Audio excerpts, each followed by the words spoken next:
Hola Recuerden Enrique, que, ¿cómo estás? ¿cómo está Álvaro? Si me olvido, me hacen acordar de la grabación. Vamos a comenzar la segunda clase.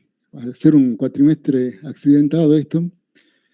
Creo que el conflicto con las universidades va para largo, pero bueno, vamos a tratar de avanzar.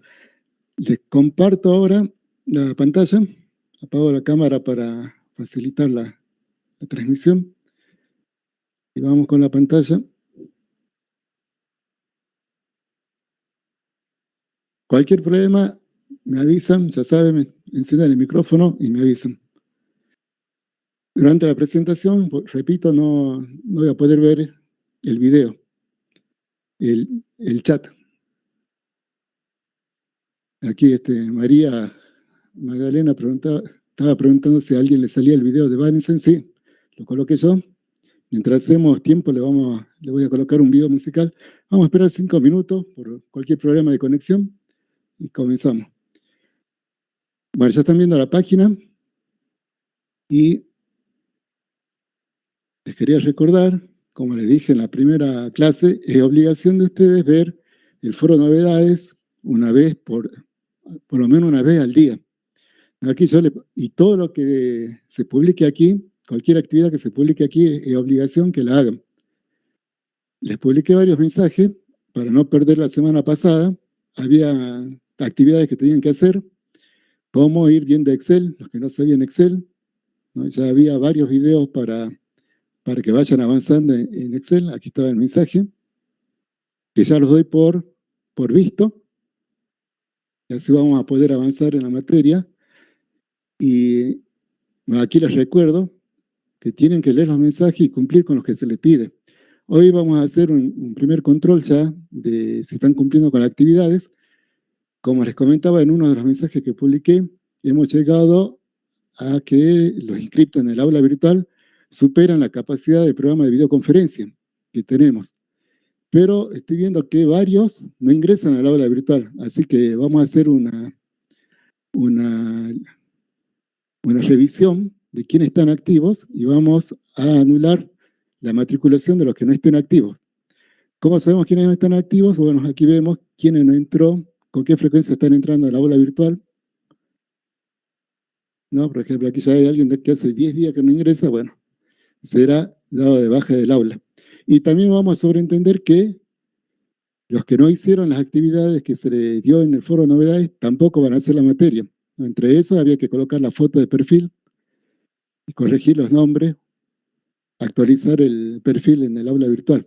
Bueno, esta noche ya revisamos quienes no cambiaron las fotos.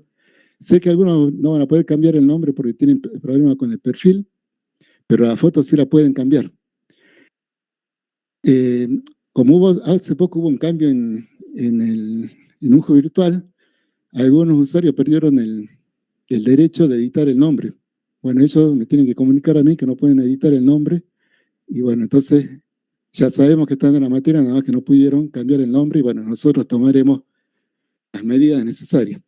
Pero sí pueden cambiar la foto y eso sí es obligación. Los que no hagan, vamos a suponer que no van a hacer la materia. Otra observación, si ustedes ven que hay un error en el nombre que tienen en el SIU, si le falta acento o si está incompleto el nombre que tienen en el SIU, tramiten ahora la corrección, porque después van a tener problemas con el título. Después el título no se corrige, ¿no? Y si el título tiene el nombre de ustedes está mal, no es válido. Entonces no se dejen estar. Si hay un error en el nombre que tienen en el SIU, hagan que lo corrijan. Y ese mismo nombre es el que tiene que figurar aquí en el aula virtual. Bueno, entre los mensajes que publiqué y también ya le había avisado en la primera clase, está que hoy es la evaluación de diagnóstico, que es obligatoria, ¿no? Estamos aquí, cuestionario habilitado, ya está habilitado el examen diagnóstico. Se lo explico ahora, porque es una de las primeras evaluaciones que tienen. Está habilitada la solapa evaluación. Ahí tienen ya la evaluación diagnóstica. Y aquí siempre en el bloque de próximos eventos le aparece cuándo van a tener una actividad.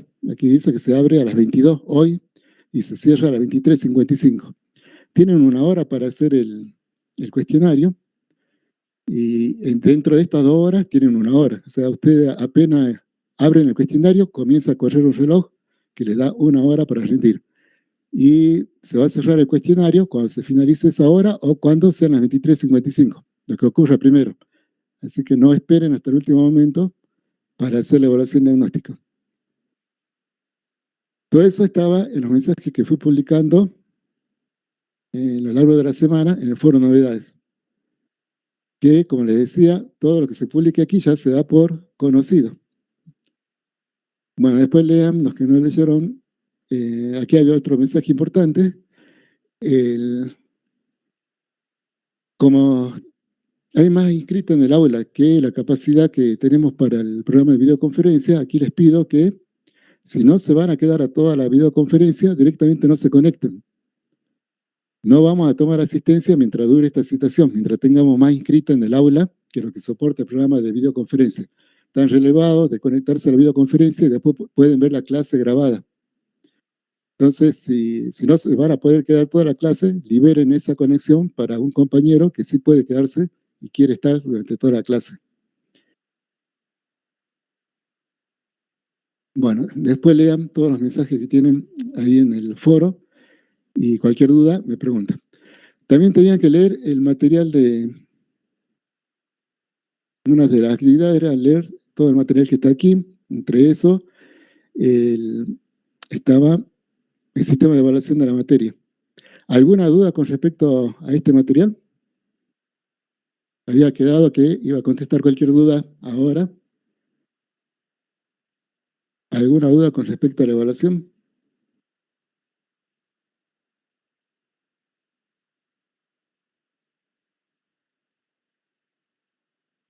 Bien, si no hay dudas, vamos con la clase.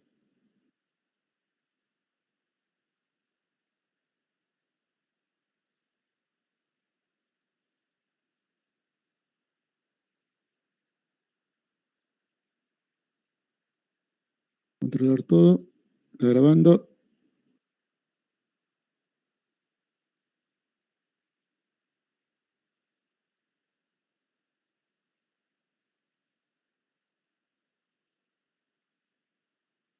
En la primera clase definimos lo que era simulación y vimos que era crear un modelo y después utilizar ese modelo para estudiar, para hacer experimentos con ese modelo y a partir de allí tratar de deducir la conducta del sistema real que nos interesa estudiar.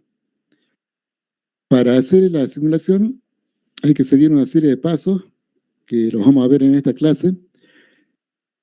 Los libros, distintos libros presentan distintas series de pasos, pero tienen el mismo espíritu. Así que vamos a ver estos 10 pasos, vamos a ver 10 pasos que en general están en los libros. El primer paso que hay que hacer para hacer un estudio de simulación es la formulación del problema, donde nos vamos a plantear, nos vamos a plantear el objetivo. ¿Para qué hacemos el estudio? ¿Qué queremos resolver? De aquí tiene que quedar claro cuál es el objetivo del estudio que vimos en la primera clase. Es determinante para darle forma al modelo. Si no tenemos el objetivo de estudio, no podemos construir el modelo, porque el objetivo es el que va a marcar cuáles son las características relevantes del sistema real que tenemos que copiar en nuestro modelo. Una vez que comprendemos cuál es el problema y cuál es el objetivo del estudio, definimos el sistema. Y esto implica dibujar o definir la frontera imaginaria que encierra nuestro sistema, que habíamos definido como la porción del universo que iba a ser objeto de estudio. Una vez que tenemos la frontera, ya queda definido nuestro sistema, y todo lo que esté dentro de la frontera es lo que vamos a estudiar, lo que quede fuera es el resto del universo y no nos interesa. Al definir el sistema, también ya quedan claros qué van a ser entradas, qué van a ser salidas y todo lo que implica un sistema, qué es un proceso, qué son los atributos, qué son las entidades, todo queda definido en el punto 2. Una vez que tenemos el sistema, construimos nuestro modelo, que es otro sistema. Recuerden que un modelo es otro sistema que es más simple que el sistema que queremos estudiar. ¿Y cómo lo simplificamos? Porque vamos a copiar solo algunas características del sistema real, no todas. Por eso es que va a ser más simple. ¿Qué características? Las características que sean relevantes de acuerdo al objetivo del estudio. Entonces aquí el objetivo es fundamental. El objetivo marca, le da forma a nuestro modelo. Una vez que hemos construido el modelo, que pueden ser matemático, lógico, necesitamos datos. Habíamos visto en la primera clase que nosotros íbamos a trabajar con modelos simbólicos, en especial matemáticos, y que necesitábamos datos. Bueno, esos datos hay que conseguirlos yendo al sistema real, si existe, midiendo esos datos en el sistema real, y si no existe el sistema real, midiéndolo en un sistema parecido, en otro sistema que existe y que sea parecido. De alguna forma tenemos que obtener los datos que necesita el modelo. Una vez que tenemos el dato, los datos y ya hayamos formulado el modelo en el papel, tenemos que llevar ese modelo a la computadora. Esa es la etapa de implementación del modelo. Aquí vamos a elegir una herramienta, un software, para implementar el modelo que hemos desarrollado en el papel. Y aquí, bueno, tenemos varias alternativas. Podemos usar desde lo más básico, que serían lenguajes de programación de propósito general, hasta el software específico de simulación. Una consulta. ¿Sí? Cuando hablamos de recolección de datos, ahí no tiene que involucrarse el experto que aporte sus conocimientos para que el modelo funcione. La recolección de datos sería que ahora vamos a ver un ejemplo. Ahora le estoy simplemente dando los pasos. Sería si nuestro modelo necesita una temperatura de un equipo, hay que ir a medir esa temperatura en el equipo. Si estamos haciendo un modelo de simulación de tránsito, de tráfico en la ciudad de San Salvador de Jujuy, ¿qué datos necesitamos? Necesitamos saber qué calle hay, qué sentido tienen. Bueno, esos datos tenemos que ir a buscarlos, ya sea o los relevamos, vamos a ver toda la ciudad, qué calles tiene y qué sentidos tiene, o buscamos fuentes de información que tengan esos datos. A eso me refiero. ¿Esa era la duda? Sí, profe, sí. Gracias. Bueno, si de todas formas, si después del ejemplo queda más duda, vuelvan a preguntar. Gracias por la pregunta. Bueno, entonces, me había olvidado de aclararles que ahora les estoy comentando rápidamente cuáles son las etapas de la simulación. Y vamos a ver un ejemplo, le vamos a dedicar la clase de hoy a ver todas estas etapas con un ejemplo. Vamos a hacer una simulación de algo simple que va a servir para que podamos ver cada una de estas etapas. Si después de todo eso le queda duda, o mientras yo hago la presentación, hagan como dice su compañero, enciendan el micrófono y hacen la pregunta. Le voy a estar agradecido porque eso va a ser más ameno a la clase, no va a quedar como una grabación. Para eso la videoconferencia. No tiene sentido si ustedes no preguntan. Entonces, bueno, tenemos la verificación que les decía, habíamos escrito primero el modelo en el papel, lo llevamos a la computadora con los datos. Aquí lo implementamos en las computadoras, ya sea programando o usando algún utilitario, de los que vamos a ver en la materia. Pero una vez que hemos escrito el modelo con el lenguaje de programación, con el utilitario, y vamos a correrlo, seguro que se producen errores de ejecución. Entonces entramos en la etapa de verificación. ¿Qué hace la etapa de verificación? En esta etapa vamos a asegurarnos que hemos llevado correctamente el modelo que hicimos en el papel, lo hemos llevado correctamente, lo hemos traducido correctamente a la computadora. Y esto implica respetar la sintaxis del lenguaje de programación, respetar la lógica, y sería lo que ustedes conocen como el proceso de debugging, el proceso de depuración. Aquí vamos a iterar sobre el programa o sobre el utilitario que estemos usando hasta que funcione. Y en esta etapa, cuando salgamos de esta etapa, estamos seguros de que el programa que tenemos en la computadora representa correctamente al modelo que nosotros habíamos escrito en el papel. Ese es el objetivo de la verificación. El debugging, ¿no? La purificación. Pasada esta etapa, ya el modelo funciona y podemos hacer las experiencias de darle entrada al modelo y ver qué salidas produce el modelo y a partir de esas salidas del modelo tratar de inferir cuáles serían las salidas del sistema real en esa situación. Pero nos queda una duda ahí. Ya hacemos andar el modelo, ¿no? Le damos entrada a nuestra computadora, corremos el modelo y el modelo produce el resultado. Ahora entramos en la etapa de validación.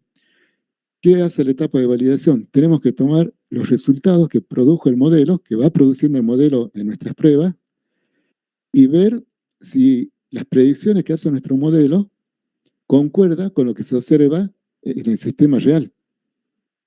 Para eso, para hacer esta etapa, necesitamos conocer cómo se comporta el sistema real bajo las circunstancias que estamos probando el modelo. Necesitamos esos datos para poder validar el modelo. Aquí lo que vamos a hacer en la validación es verificar que lo que está arrojando el modelo concuerda con lo que hace el sistema real. Entonces vean la diferencia entre verificación y validación. En verificación nos aseguramos que lo que escribimos en la computadora y están dando concuerda con lo que nosotros habíamos escrito en el papel. La validación va más allá. Ahora ya hicimos andar el modelo, lo ponemos a prueba y lo que vamos a ver es si el resultado que está dando el modelo concuerda con lo que se observa en la realidad. ¿Qué pasa entonces? Cuando la verificación no funciona es porque nos equivocamos al traducir el modelo a la computadora. Cuando la validación no funciona es porque nos hemos equivocado al escribir el modelo. Tuvimos una falla al hacer la simplificación para escribir el modelo y vamos a tener que retroceder a corregir el modelo y volver a la etapa 3, después a 4, 5 y 6 y llegar de nuevo a la 7. ¿Qué sería validación? Supongo que estamos haciendo la simulación de, bueno, habíamos puesto el ejemplo del tránsito de Jujuy. Y bueno, y nuestro modelo pronostica que las horas pico se va a producir, que la hora pico en el puente de la Valle se va a producir a las 12:30. Bueno, tenemos que ir al puente de la Valle y ver si la hora pico se produce a las 12:30 en verdad. Si no se produce allí, falló la validación. Eso significa entonces validar, comparar que tenemos que tener algunos casos testigos, serían casos testigos, de los cuales conocemos cómo se comporta el sistema real, se lo damos al modelo y vemos si el modelo predice lo mismo que observamos en el sistema real para esos casos testigos. Una vez que concuerdan esos casos testigos, superamos la validación y ya podemos pasar a usar el modelo para casos que sean distintos de esos casos testigos. ¿No? Ahora ya podemos usar el modelo. ¿Vale? Entonces pasamos a la etapa 8. ¿Qué es la etapa 8? Es el diseño de experimentos. Aquí nos sentamos y escribimos en un papel qué experimentos vamos a hacer con nuestro modelo. ¿Para qué? Para contestar al objetivo que nos hemos planteado en la etapa 1. Aquí teníamos un problema. Entonces, para resolver ese problema, aquí en el punto 8 tenemos que escribir qué experimentos tenemos que hacer con nuestro modelo para resolver ese problema.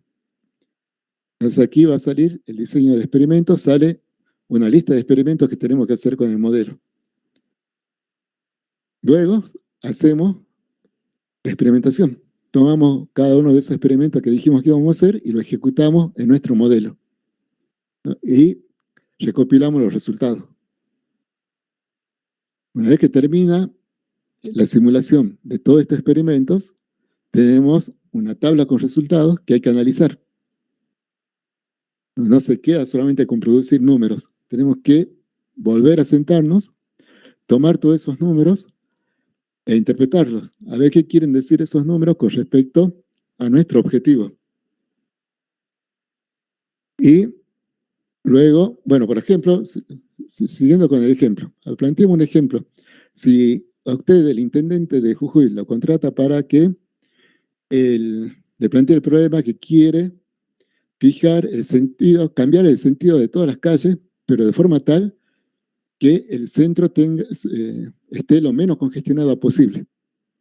Ese es el problema. ¿Cuál es el objetivo? Simular el tránsito en Jujuy y poder variar los sentidos de la calle en la simulación y ver cómo es la congestión del tránsito de acuerdo a las pruebas que hagamos cuando cambiemos los sentidos de la calle.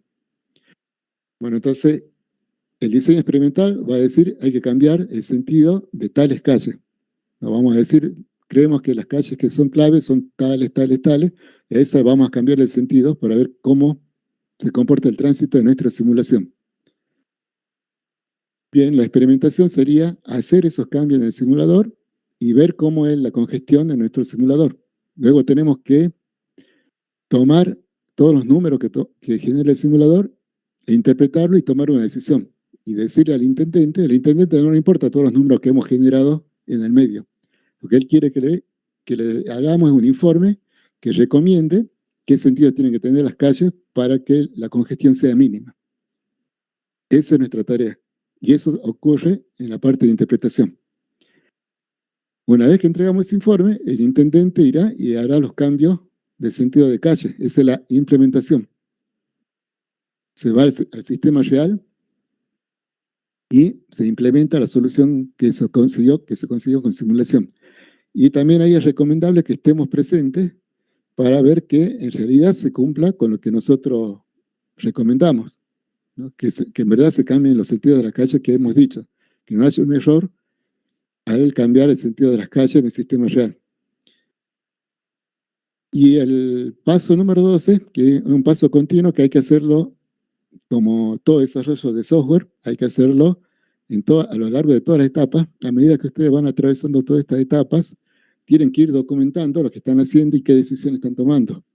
Eso le va a servir después para revisar todo este proceso y le va a servir también a un próximo desarrollador que continúe este proyecto cuando ustedes no estén. Entonces también es un paso importante la documentación. Bien, entonces con el ejemplo de que el intendente nos da el problema de que decidamos qué sentido tienen que tener las calles de Jujuy para minimizar la congestión, tendríamos que el sistema sería el casco céntrico.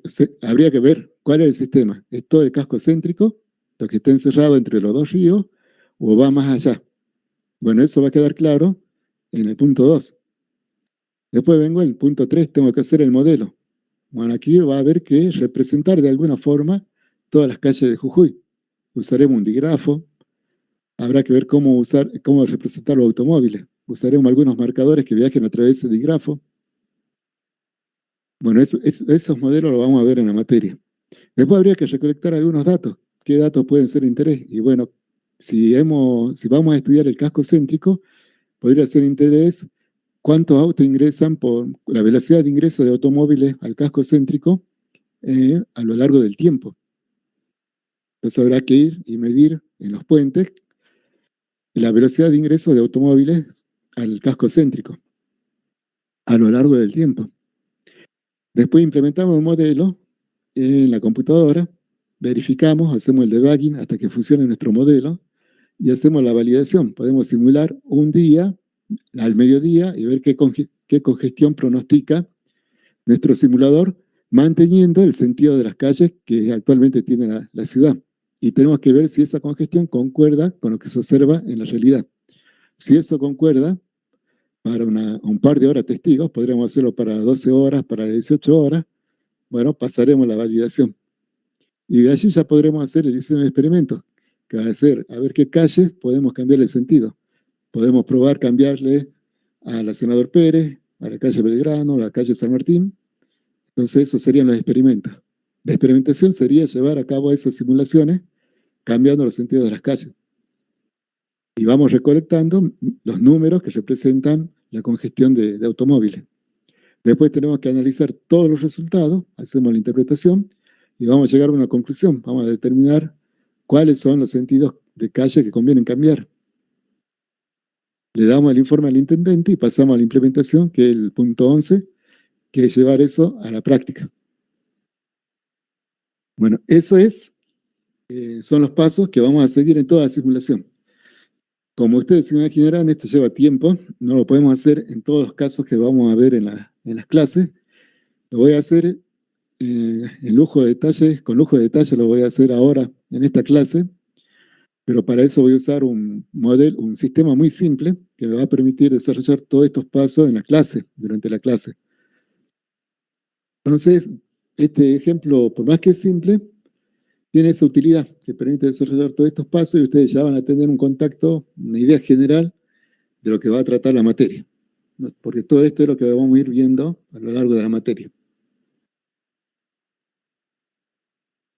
Comencemos con nuestro problema. Aquí tenemos una infografía que plantea, que para el caso del coronavirus, planteaba, después todo esto fue cambiando con las variantes, pero bueno, tomemos este caso. Planteaba que una persona afectada por el coronavirus, en 5 días, en promedio, podía llegar a contagiar a 2.5 personas. Y plantea esta infografía que si eso es así, en 30 días, el contagio generado por esta única persona inicialmente se va a propagar a 406 personas en 30 días. Queremos hacer una simulación para ver si lo que plantea la infografía es real. Ese es el objetivo del estudio, ¿no? Entonces vamos a desarrollar los pasos de la simulación. Vamos a tomar esta primera parte de la infografía que nos plantea que si tenemos una persona con coronavirus, al cabo de 5 días, tiene 2.5 personas contagiadas, va a generar 2.5 personas contagiadas, que si eso ocurre, al cabo de 30 días, los contagios van a ser de 406 personas infectadas. Bien, quiero verificar, vamos a tomar como cierto que una persona genera, al cabo de 5 días, 2.5 personas infectadas. Y quiero ver si tomamos eso como cierto, se produce en realidad 406 contagios en 30 días. Para eso va a ser la simulación. Vamos con las etapas. Entonces, formulación del problema es simular el contagio en 30 días. Ese es el objetivo.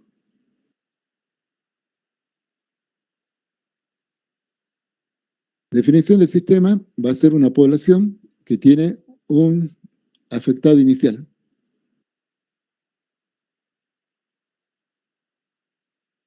Segunda etapa ya está. Vamos a la formulación del modelo. Vamos a considerar que solo los nuevos casos contagien.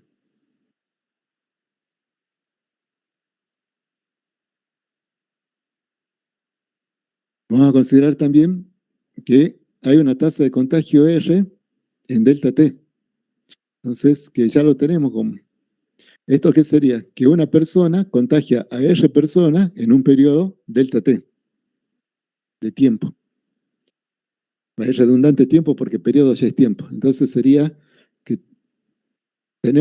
vamos a plantear que solo los nuevos casos contagian y que lo hacen con una tasa de contagio R, que significa que una persona contagia a R personas en un periodo delta T. Con esto puedo plantear mi modelo. Lo voy a plantear en una planilla.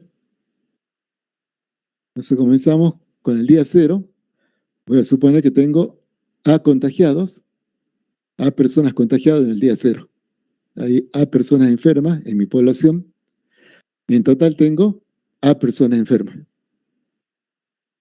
Cuando pase un periodo delta T, sé que los nuevos casos van a ser lo que tenía por la tasa de contagio, por R. Entonces, los nuevos casos, los nuevos contagiados, las personas que van a generar A por R contagiados nuevos. En total, ¿cuántos enfermos voy a tener? A más A por R. Voy sumando esto. Pasado otro delta T, tengo que estos contagiados anteriores, los nuevos contagiados, a los A por R, van a contagiar a otras personas. ¿A cuántas? Bueno, tengo que multiplicarlo de nuevo por R, porque esa es la tasa de contagio. Pasó un periodo delta T, entonces lo multiplico por R, me queda A por R cuadrado. En total ya tengo esta suma. Voy sumando todos los enfermos. Avanzo otro delta T, tengo 3 delta T, y ahora tengo que multiplicar por R a los nuevos contagiados anteriores, que era A por R cuadrado. Entonces me queda A por R cubo. Y los totales son esta suma. Y así voy avanzando hasta un periodo N, donde tengo que, para N delta T, voy a tener nuevos contagios de A por Rn y en total voy a tener esta cantidad de enfermos. Profe, una pregunta. Sí, El total, el último total, ¿no lo podemos poner como una sumatoria? Desde A hasta desde 0 hasta N, de A, R a N. ¿Por así así es. decirlo? Sí, así lo podemos colocar. No lo coloqué porque, porque quería que quede claro, pero bueno, ya que te adelantaste, voy a mostrarlo después como sumatorio. Pero aquí quedó desarrollado. Tenés razón, se puede colocarlo como sumatoria, pero se lo puede colocar encima más simple. A ver si lo ven, cómo se puede hacerlo más simple. Efectivamente, lo podemos tener como sumatoria y eso me facilitaría muchísimo aquí la nomenclatura. Bien, entonces. Bueno, aquí una aclaración. Vamos a ver, cuando hagamos modelos, que el modelo es como un arte. Cada ingeniero va a hacer un modelo distinto. Algún ingeniero va a expresar la columna total, como está aquí. Otro lo va a expresar como una sumatoria, como dijo su compañero. Otro va a expresar de otra forma. Ninguno está mal, todos están bien. Mientras ustedes lo comprendan lo que están haciendo, eso está bien. Y todos van a dar el mismo resultado aquí. Así que de eso no se preocupen. Pero si le da algo, si ustedes plantean un modelo distinto al de su compañero, es así. Después verifican los resultados. Pero cada uno es dueño de plantearlo como mejor lo entienda.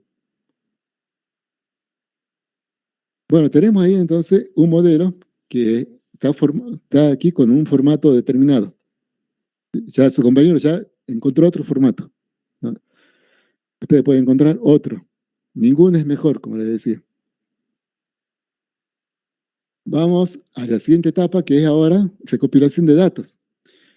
¿Qué datos? Bueno, aquí tengo mi modelo y vean que mi modelo tiene variables que tengo que darle valores, porque si no, no va a funcionar.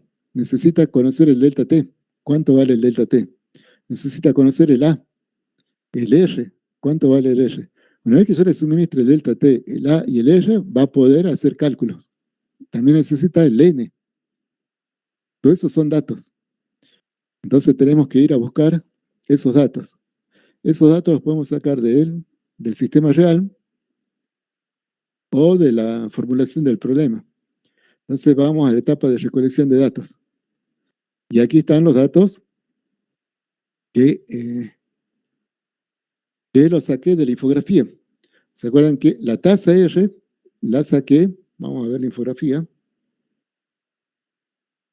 Voy a usar como dato esta primera parte, que dice que una persona en 5 días contagia en promedio a 2.5. Entonces, el periodo sería, el delta T sería 5 días y el R sería 2.5, porque esa es la velocidad de contagio. Una persona contagia a 2.5 en 5 días. Entonces, ya tengo el dato. R vale 2.5 y el delta T vale 5. 5 días. Bien, aquí coloqué las unidades.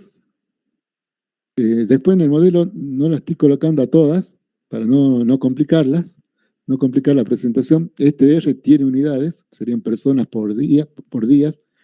No voy a colocar las unidades ahora para no complicar la presentación del modelo.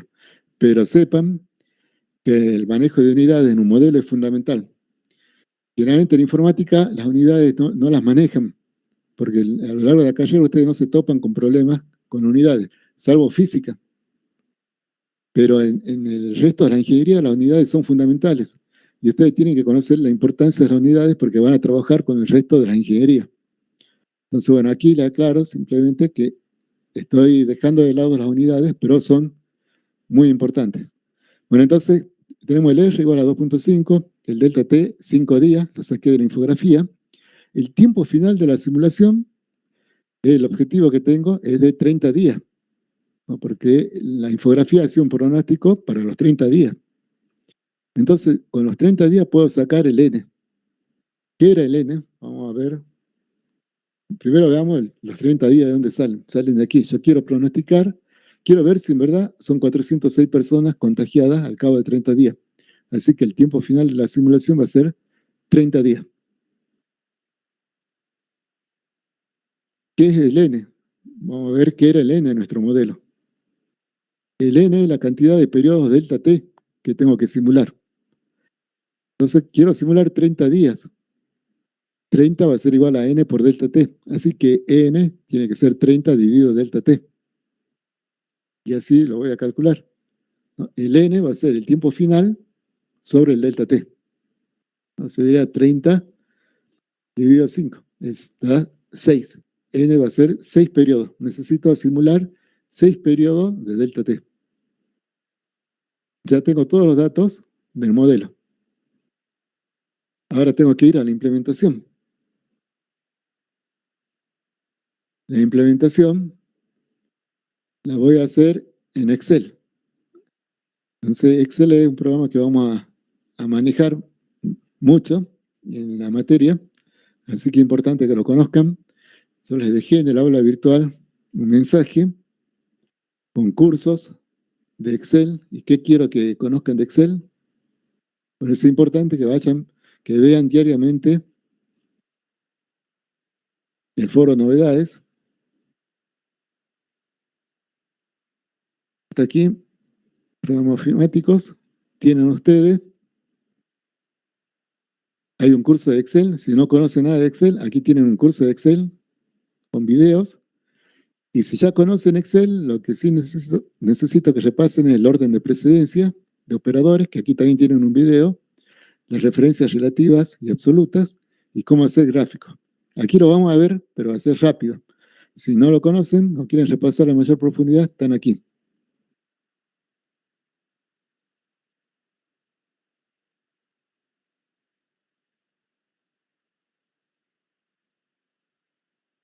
Bueno, de Excel necesito que conozcan lo que son las referencias relativas, ¿no? En Excel se trabaja con celdas, que las celdas se referencian con filas, columnas. Las filas son las letras, está dada por las letras, y las columnas por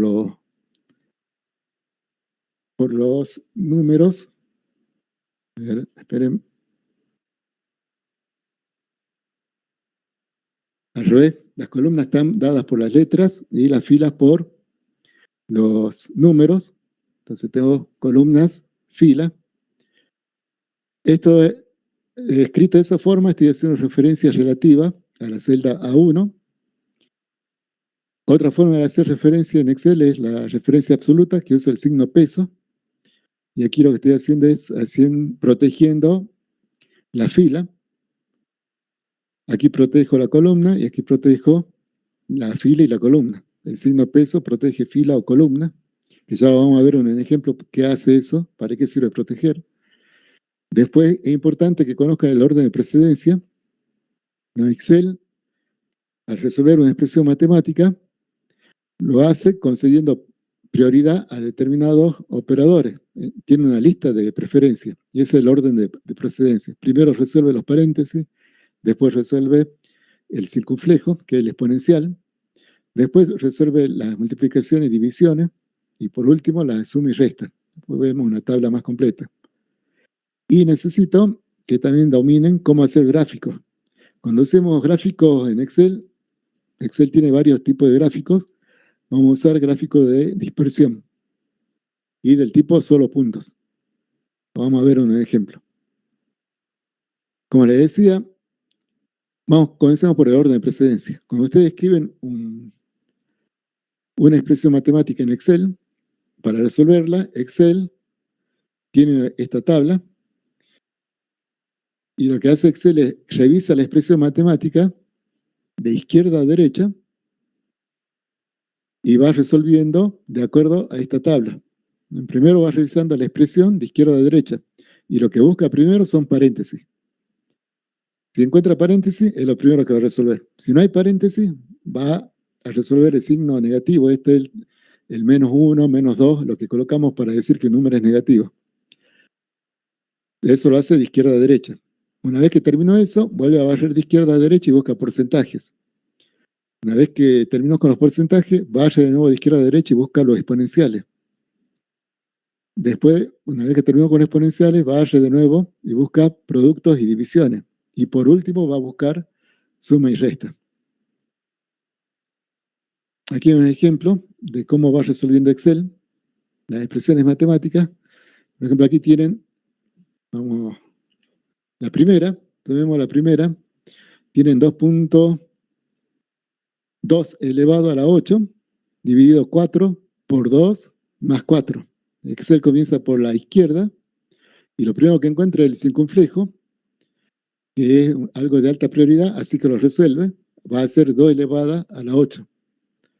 Y nos queda 256. Entonces ahora ya quedamos con 256 dividido 4 por 2 más 4. Entonces volvemos desde la izquierda y lo que encuentra Excel ahora es una división, un producto y una suma. Lo que va a resolver primero es la división, porque tiene mayor prioridad que la suma. Entonces va a ser 256 dividido 4, le da 64. Y la expresión ahora quedó así. Ahora se vuelve de nuevo de izquierda a derecha, encuentra producto, que tiene mayor prioridad que la suma, y lo resuelve, hace 64 por 2, y le queda 128. Y ahora ya le queda 128 más 4, y llegó al resultado. Veamos el ejemplo,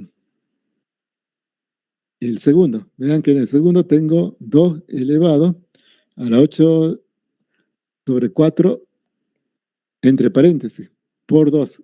Entonces, ¿qué va a resolver primero? El paréntesis. Cuando vaya de izquierda a derecha, no le importa que encuentre el circunflejo, la potencia primero, sino que ve el paréntesis y resuelve el paréntesis. Entonces, resuelve el paréntesis, hace 8 dividido 4 le da 2, y nos quedamos con esta expresión. De ahí, después va a resolver el exponencial, que es el que mayor prioridad tiene, y queda 2 elevado a la 2, que queda 4. Nos quedamos allí. Y ahora sí va a resolver el producto. 4 por 2, 8. Y nos queda 8 más 4, 12. Bueno, así revisen los otros dos ejemplos. Esto ustedes ya lo conocen de programación. Si hicieron programación, ya trabajaron con el orden de precedencia y saben cómo escribir expresiones matemáticas. Pero si no se acuerdan de programación, se tienen que acordar de la primaria y la secundaria, que es cómo se resuelven estas operaciones combinadas. ¿Qué hacían en la primaria y la secundaria? Separaban términos, que los separaban por la suma y resta, y después resolvían esos términos. Bueno, aquí, si hacemos eso con esto, el primer término está aquí. Pero aquí está el más, y el 4 sería el segundo término. Entonces hay que resolver el primer término. Tendríamos que hacer 256 dividido 4 y después por 2. Bueno, vean esto también, ¿no? La división y el producto tienen la misma prioridad. Así que aquí, ¿qué va a hacer Excel? Hace 256 dividido 4, eso da 64, y al resultado lo multiplica por 2. No va a hacer ¿qué es lo que no va a hacer? No va a hacer, ¿sí? Se vería como una mala práctica que nosotros le pongamos paréntesis, como para fortalecer, decir, che, esto sí tiene que ser primero. Bien la pregunta. Si colocan paréntesis, no está mal. No hay ningún problema, porque eso ante la duda pueden colocar el paréntesis. Ahora, lo recomendable es que dominen la notación y que coloquen la mínima cantidad de paréntesis posible. Porque en Excel después ustedes van a editar en una línea. Todo esto queda igual que hacían en programación. Toda la expresión matemática le queda en una línea. Y si han colocado muchos paréntesis innecesarios, se complica muchísimo después el comprender qué han escrito. Entonces les recomiendo que en lo posible usen la mínima cantidad, solamente los paréntesis necesarios. Que se acostumbren a escribirlo, que se acostumbren a manejar el orden de precedencia. César, ¿está bien? Si dudan, ante la duda, ¿sí? Pueden colocar el paréntesis. Pero practiquen como para no escribir paréntesis por todas partes. Entonces aquí lo que les decía es que Excel lo que va a hacer es 256 dividido 4 y lo que no va a hacer es 256 dividido 8, porque no va a ser dividido 4 y dividido 2. Si ustedes quieren que se divida por 8, ahí van a tener que colocar el paréntesis que decía su compañero, ¿no? Si yo quiero que divida por 256 dividido 8, tengo que encerrar entre paréntesis el 4 por 2, para que Excel primero haga 4 por 2 y después haga 256 dividido 8. Si no lo hacen, va a hacer lo que hizo ahora. Hace 256 dividido 4 y después lo multiplica por 2. ¿Está claro? ¿Alguna duda?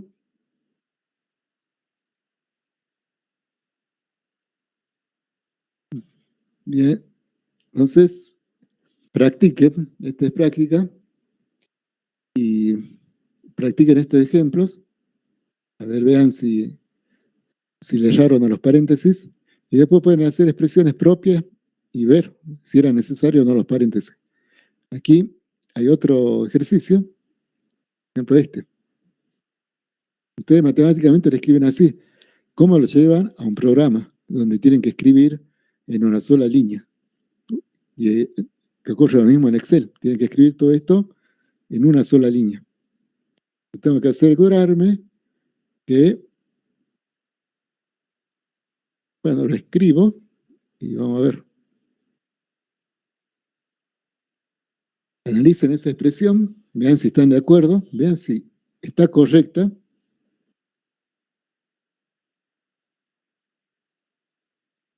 O si tiene un error.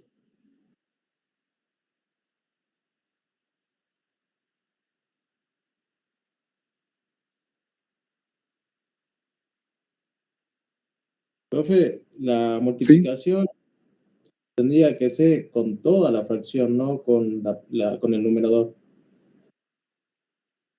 Bien. Agregaría un paréntesis. Sí, o lo encerraría en corchete a toda la parte de la fracción, para que el resultado se multiplique recién por A. Bien, a ver si deciden si es correcto. Agregaría un paréntesis aquí y otro aquí. ¿Así? Sí, sí. Bien. Bueno, lo saco. Y para que todos opinen, ahora le hago una encuesta.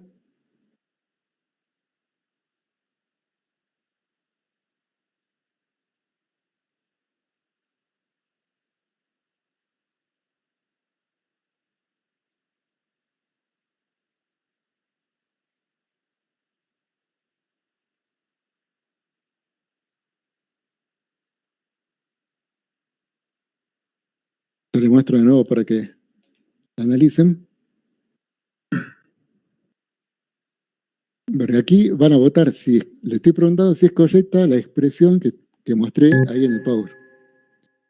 Contesten si para ustedes está bien o está mal.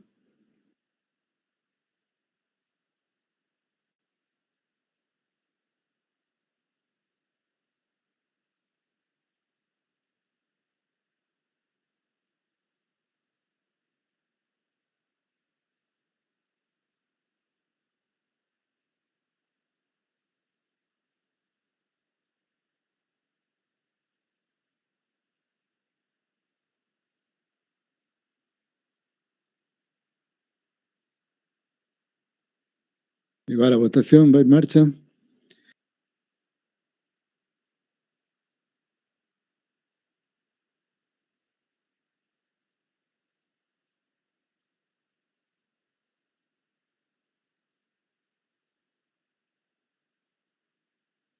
Bien, vamos.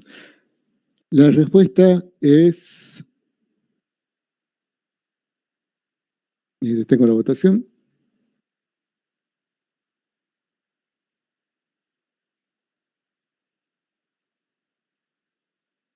Es correcta. Vamos a ver si hacía falta paréntesis o no. ¿Qué va a hacer Excel? Va a revisar de izquierda a derecha y el primer paréntesis que encuentra, vamos a marcarlo, es este. ¿Sí? Entonces se mete en el paréntesis. Pero ahora, cuando revisa el paréntesis, encuentra este paréntesis. Entonces ahora resuelve este paréntesis, el n más 1. Entonces Excel va a resolver el n más 1. Ahora ya resolvió el paréntesis el n más 1, que está bien, lo tenía que hacer, y ahora va a querer resolver este paréntesis, el grande. Entonces ahí hace 1 menos, encontré el menos, pero aquí encontré el circunflejo, que tiene mayor prioridad que el menos. Entonces lo que va a hacer primero es R elevado al resultado de este paréntesis, que es correcto, es lo que queríamos hacer, R elevado al resultado de paréntesis. A todo ese resultado lo que va a hacer es 1 menos ese resultado, para resolver este paréntesis. Y eso también es correcto, resolvió el numerador. Entonces ya tiene resuelto el numerador. Ahora viene de izquierda a derecha, encuentra el por, el paréntesis ya lo convirtió en un número, y ahora encuentra una división y encuentra otro paréntesis. Entonces, ¿qué va a hacer? Ahora va a resolver este paréntesis. Hace 1 menos R. ¿Que está bien? Ya hice este cálculo entonces, el de abajo. Calculó el denominador. ¿Y ahora qué va a hacer? Va a ser A, bueno, ya tiene todos los paréntesis calculados. Ahora va a comenzar de nuevo desde la izquierda y hace A por todo este paréntesis. O sea que está haciendo A por este numerador. Y al resultado lo divide por el denominador. Entonces, hizo A por todo el numerador y lo dividió por el denominador. Bueno, eso está bien, porque A por toda esta división es lo mismo que hacer también A por el numerador y dividirlo después por esto. Entonces, en este ejemplo están todos los paréntesis y no es necesario colocarle ninguno más. Si les queda una duda, siempre ustedes desconfíen de lo que les digo en clase, ¿no? No crean nunca en lo que le dicen los profesores, ni en lo que le diga nadie. Si ustedes tienen dudas, no se queden con las dudas. Tienen que agarrar, escribir esto en una hoja, darle valores a A, darle valor a R y a N, resolverlo con la calculadora y después escribir esta expresión en Excel o en una calculadora. Yo tengo una calculadora, ese no.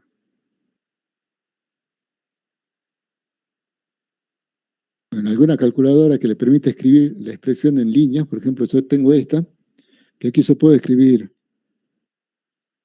todo en línea. Vamos a ampliarla. Puedo hacer 2 por 1 más 6 y todo tengo que escribirlo en una línea. Así que aquí puedo poner a prueba esta expresión. Ustedes lo pueden poner a prueba en Excel o en algún lenguaje de programación. Si tienen Python, lo colocan en Python y vean, a ver si esta expresión les da el mismo resultado que el que ustedes tienen con una calculadora cuando lo hacen en un papel. Y ahí se van a dar cuenta si hace falta o no otro paréntesis.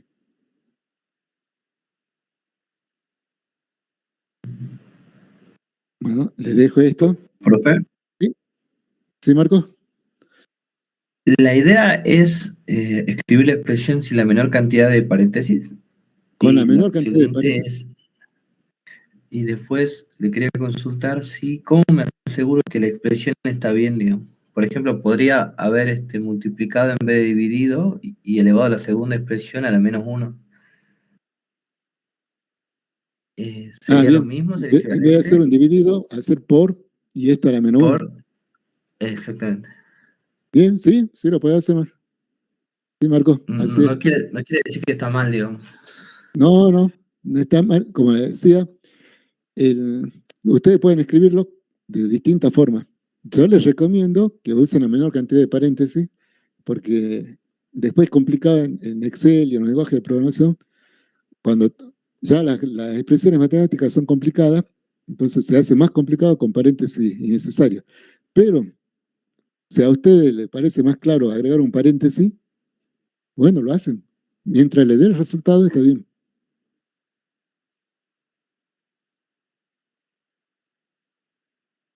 Perfecto, profe. Bien.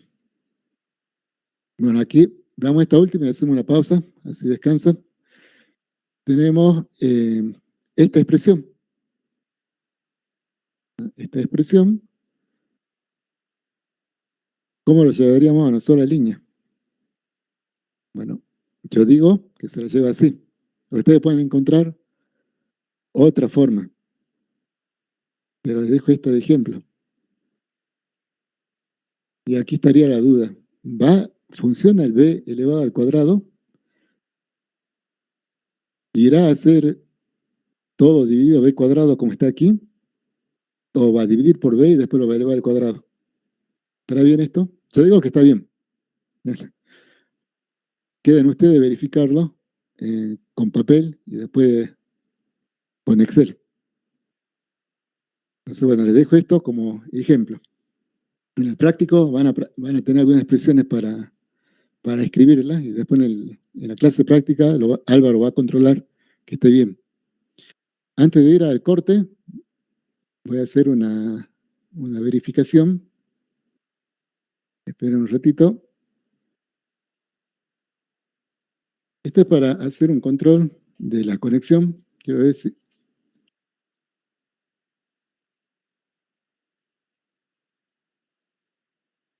No es asistencia. ¿No?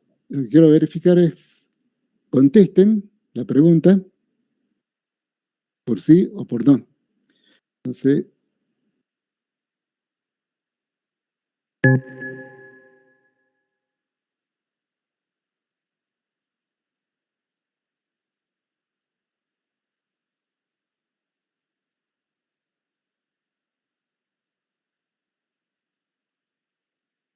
una vez uno me contestó no.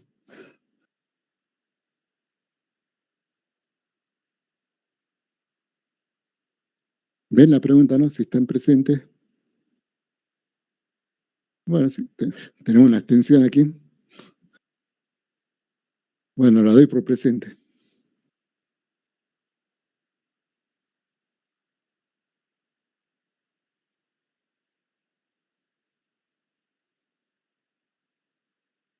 Bien, hay 8 personas que no contestaron.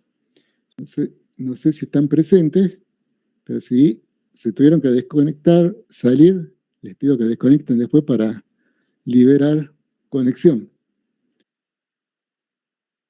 Vamos a copiar la pantalla y se grabó. Bueno, suspendo la grabación, me hacen acordar después que la reanude y hacemos una pausa de 10 minutos.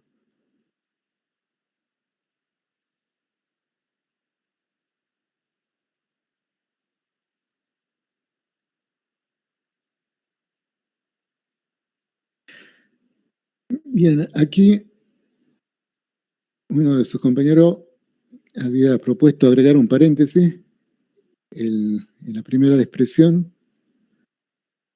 Sí, y vamos a colocarlo aquí.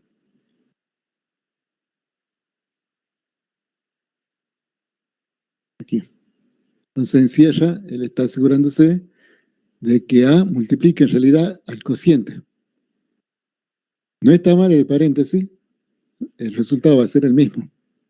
Sí, ahí lo que él hace es, se asegura de que la multiplique al cociente, que Excel primero haga el cociente y después multiplique por A. No está mal, ¿no? Pero si ustedes sacan el paréntesis, ¿qué va a pasar? Que Excel va a multiplicar primero A por el numerador y después lo va a dividir por el denominador, que también es lo mismo. Entonces, las dos opciones son válidas, nada que una tiene menos cantidad de paréntesis.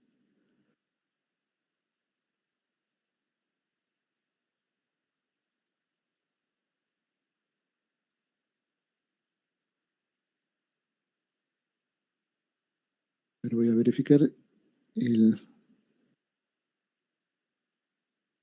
micrófono, está todo bien.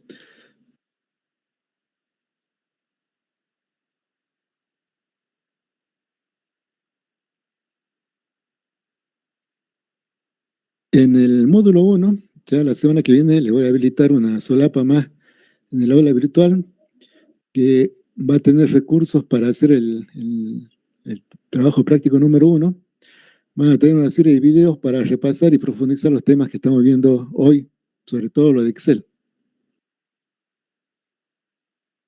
Para darle un vistazo a lo que es Excel, solamente como presentación, ustedes tienen que ver estos videos o si no conocen nada de Excel, tomar los videos del curso. Les muestro lo que vamos a usar en el curso. Vamos a habilitar, voy a abrir una planilla. Para los conceptos básicos. Aquí está la planilla.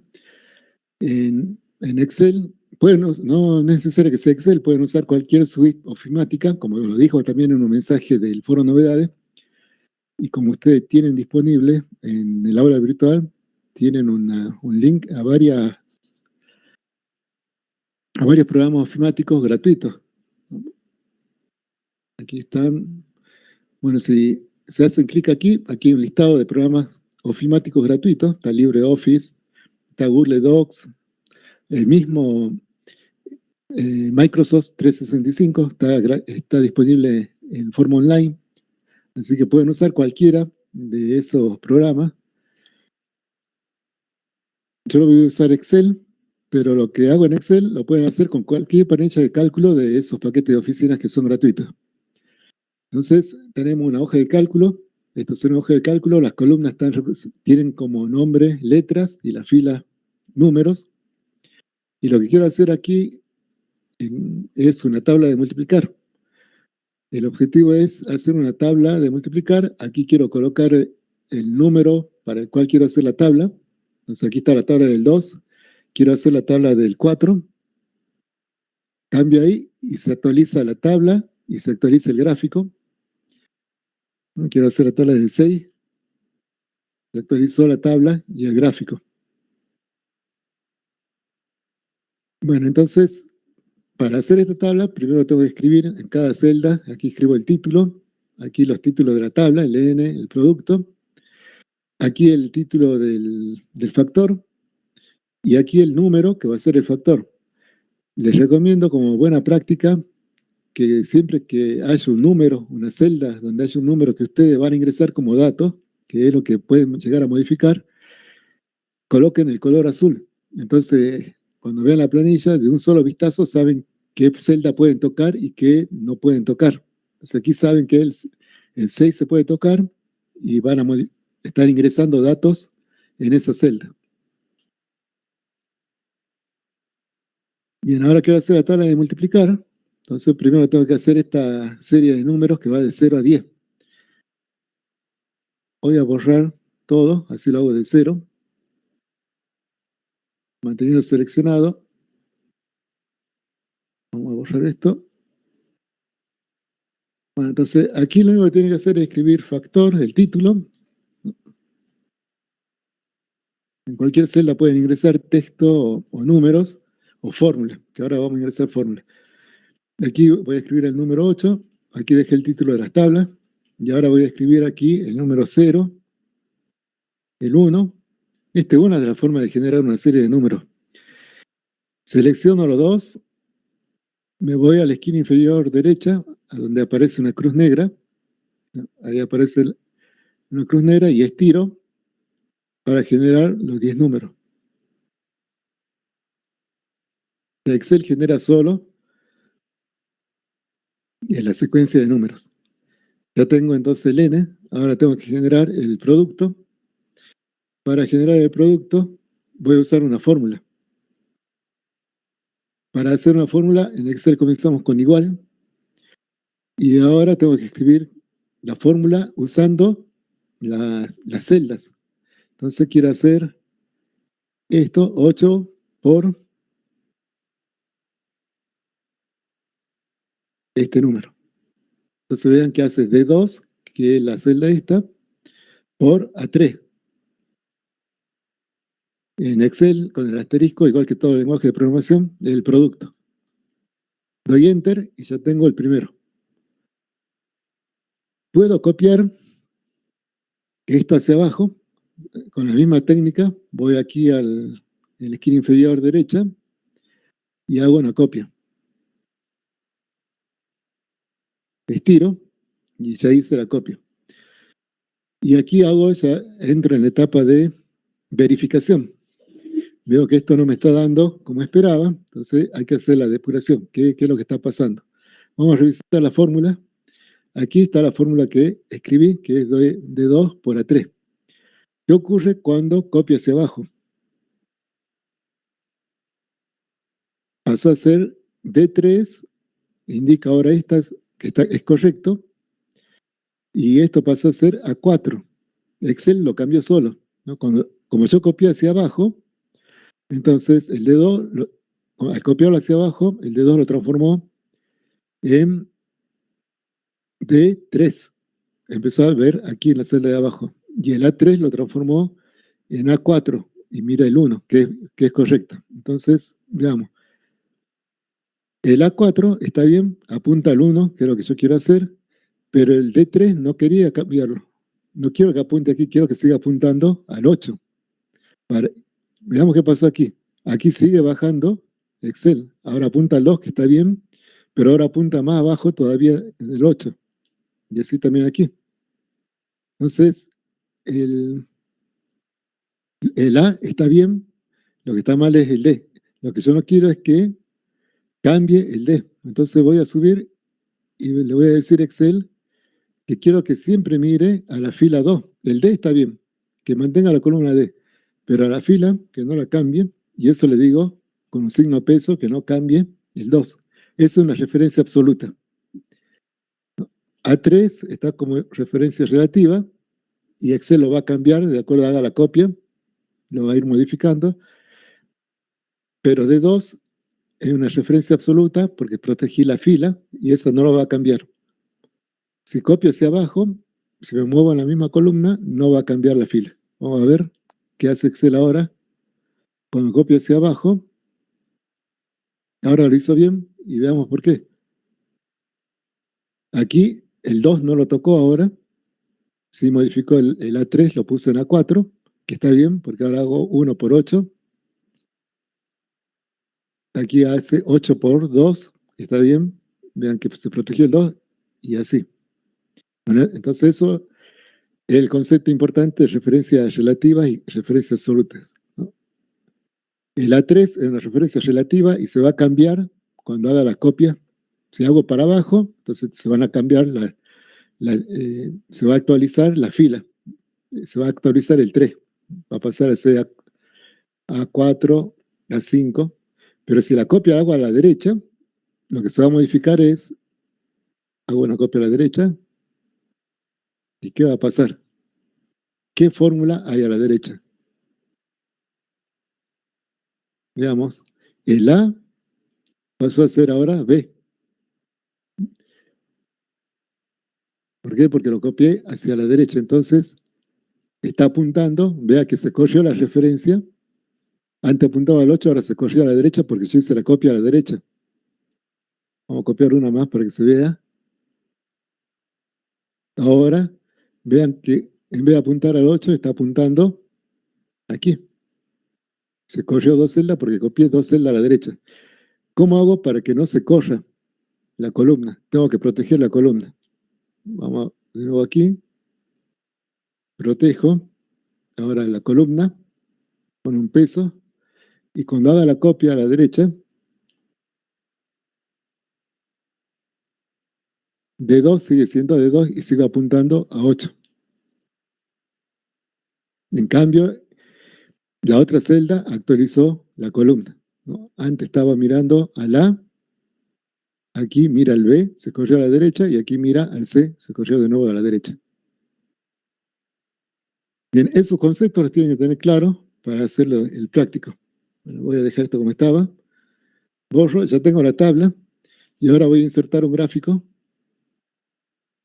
Quiero graficar esta tabla.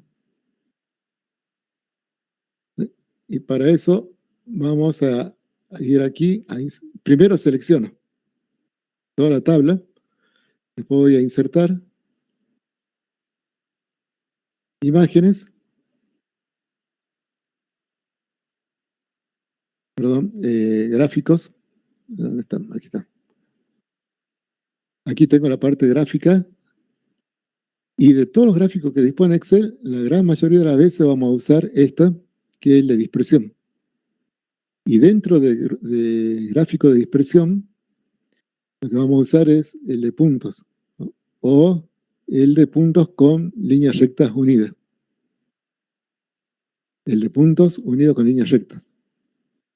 Bueno, voy a elegir este, el de puntos unido con líneas rectas.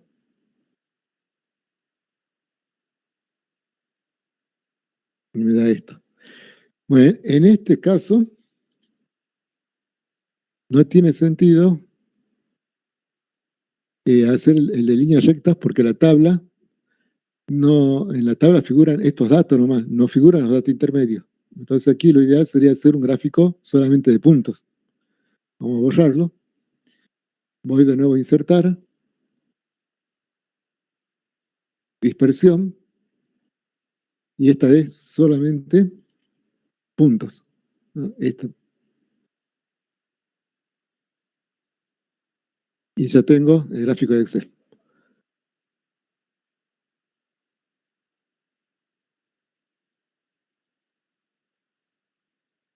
Bien, vamos al...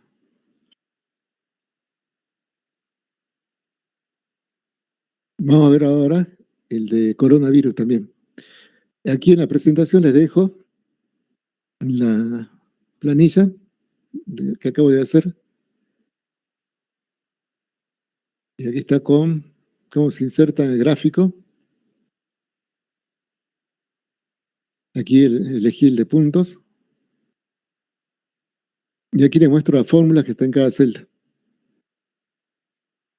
Cómo protegí aquí el 2 para que al hacer la copia hacia abajo siempre mirara al factor.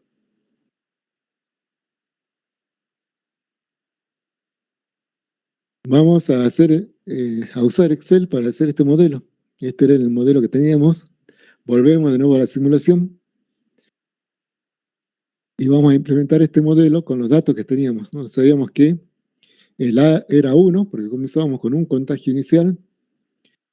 Tenemos que el delta T vale 5, porque era de 5 días. Y teníamos que simular hasta 30 días, porque era el periodo de 5.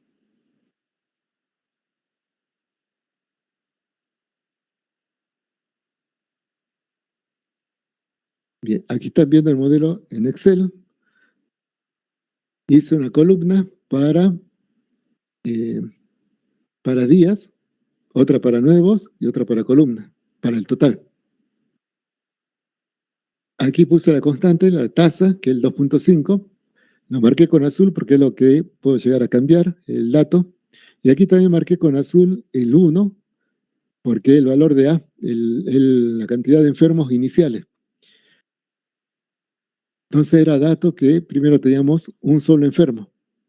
Entonces coloqué ahí el 1. Después los días, de 0 a 5, escribí 0 a 5 y después copié hacia abajo. Ya solo Excel va a ir haciendo de 5 en 5. Después en nuevos y en total escribí fórmula. Vamos a ver qué fórmulas. Entonces aquí está la fórmula.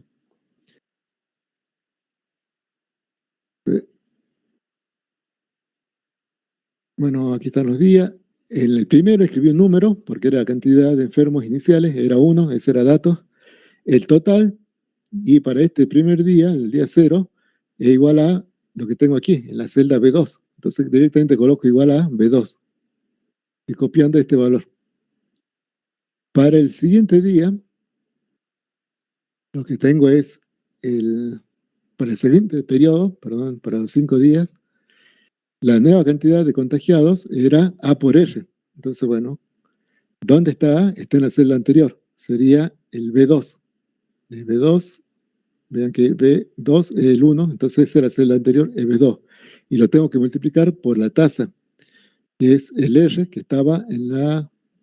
Vamos a ir para allá. Está en F2. El R está en la celda F2, ¿no? Columna F, fila 2. Y entonces aquí en la fórmula coloco F2 por B2. Después voy a copiar eso lo voy a copiar hacia abajo, pero cuando haga la copia quiero que no se modifique este 2, porque si lo copio hacia abajo, este 2 va a pasar a ser 3, después 4, entonces quiero fijarlo en 2. Hago el peso, 2, referencia absoluta. En cambio el B2, sí quiero que al copiarlo hacia abajo pase a ser B3, B4, entonces lo dejo como está. La fórmula sería F peso 2 por B2. Una vez que la escribí, copio hacia abajo y solo se hacen todas las que están abajo. Todo esto es copia. ¿Qué pasa con el total? Y aquí hay una variante de lo que veníamos viendo. Podríamos expresarlo como estaba en el modelo original, o lo podía expresar como una sumatoria, que fue una propuesta de sus compañeros, o también, vamos al modelo de nuevo, era el modelo original, podemos ver que el total es igual al anterior más el nuevo que tengo ahora. Entonces, esa es la suma. Esto, vamos al siguiente periodo. Esto es lo anterior, el total anterior, más los nuevos casos. Esto también es lo anterior, que tenía total anterior, más los nuevos casos. Entonces, esa es otra forma de expresarlo. Y eso es lo que voy a usar en Excel.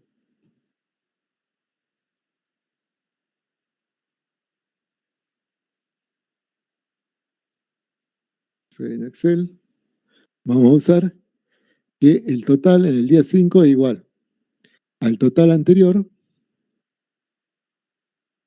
estaba en C2, ¿no? Vean la celda roja C2, más los casos actuales, los nuevos casos actuales. Entonces me queda que es el total anterior más los nuevos casos.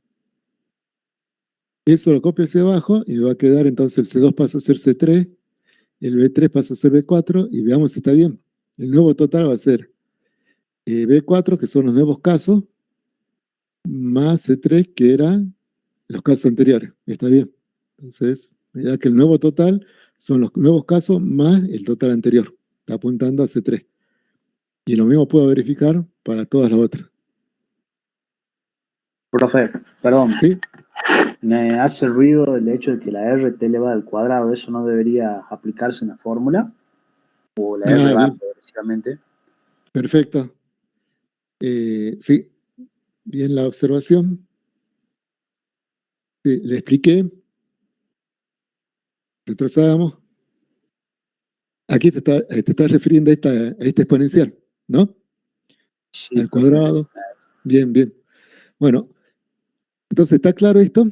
Esto aquí lo que hizo fue transformar el total en función del anterior. Entonces, este total es igual al total anterior más los casos actuales. El nuevo total, el total anterior más los casos actuales.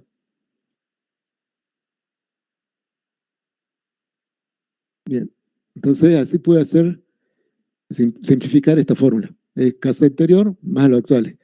En el lado de nuevo va a pasar algo parecido, que es lo que observó su compañero. ¿Por qué no estaba? ¿Por qué no elevé al cuadrado, al cubo? Porque vean que este caso es el anterior por R. Entonces me queda A por R. El segundo caso, esto es igual al anterior, que vale, lo voy a colocar entre paréntesis, que es A por R. Por R. Entonces tengo que hacer el anterior por R. El otro caso,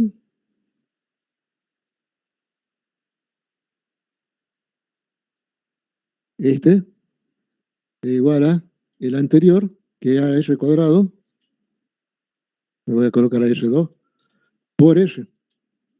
Entonces vean que la fórmula es siempre el anterior por R. Y eso es lo que está en Excel. Perfecto, profe, gracias. Bien, gracias a vos.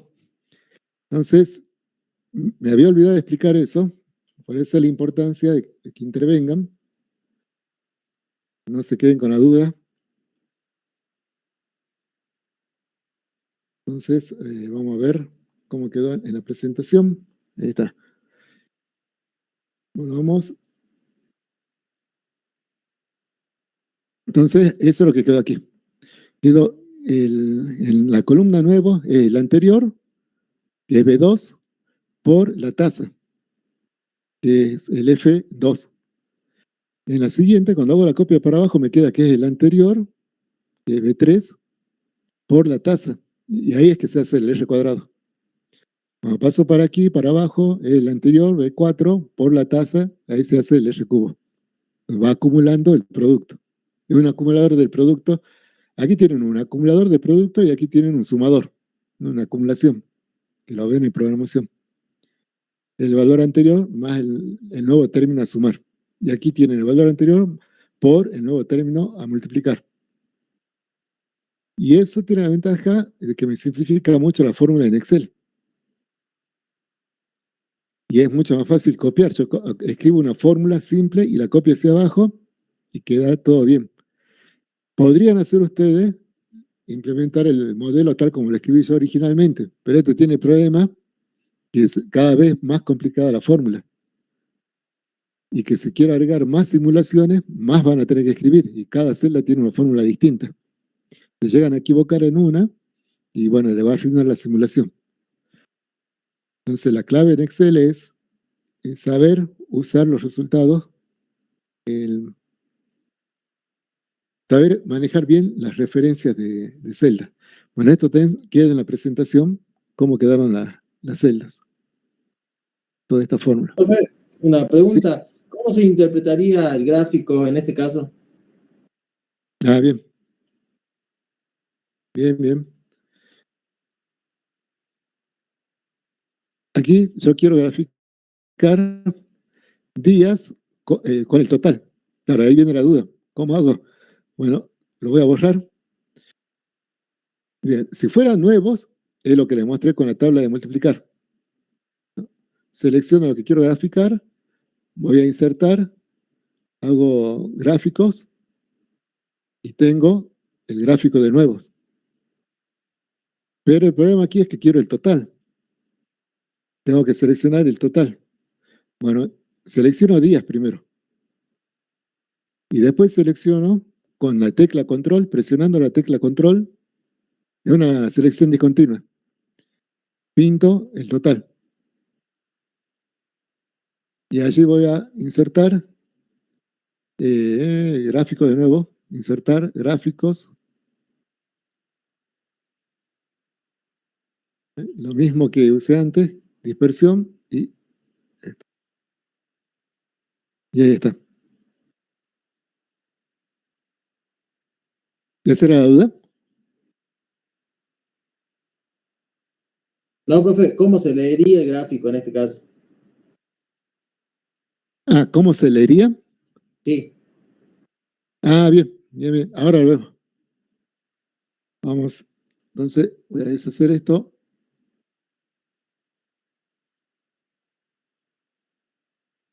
Vamos a ver la pregunta. Avanzo y vemos la pregunta que hizo su compañero. Porque justo es lo que viene.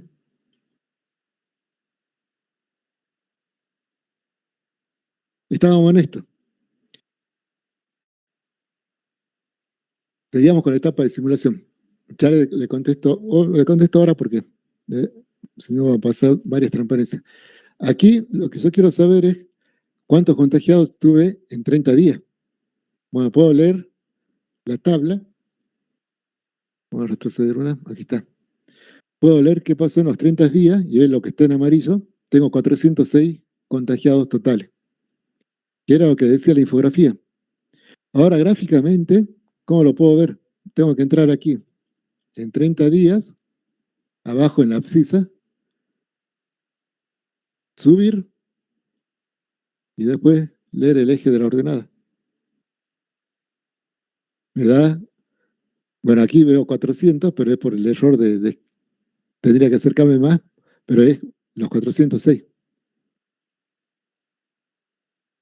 Casos totales. ¿Esa era la pregunta? Sí, profe, sí. Bien. También puedo hacerlo, bueno, ya que capaz que también, si Excel ofrece la ventaja de que si ustedes se ponen sobre los puntos graficados, le muestra el valor que le corresponde a esos puntos. Voy aquí, me paro ahí le aparece cuáles son las coordenadas del punto.